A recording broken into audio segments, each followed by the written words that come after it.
Hey everybody, I'm out in Cocoa Beach checking out this filter project that Darryl and Kyle have been working on.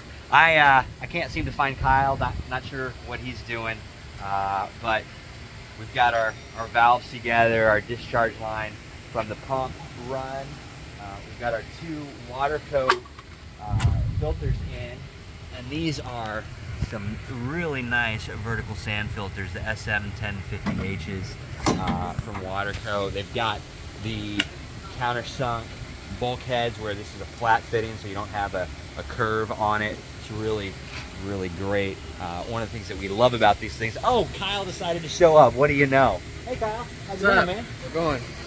So we're just checking out this project. I know we've got our Full Pro valves in, we got our Waterco filters in. What's left to do, man?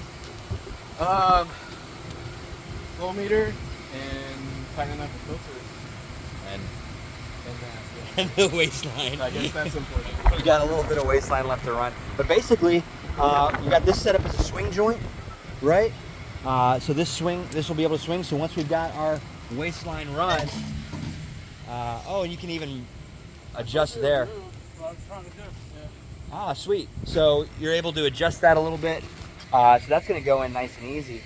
And then we just basically have to get our lids on and get things fired up.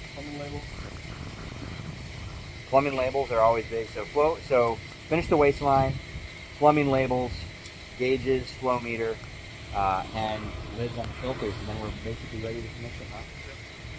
Well, cool. I see y'all have been having a lot of fun with work vehicles while you're here.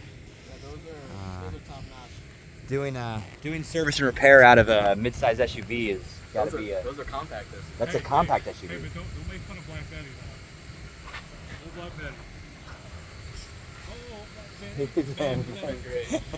So yeah, we're gonna work on having like vehicles for performance service in. It doesn't seem all that important, but you know we should probably work on that. Yeah. All right, we'll check back in a little bit.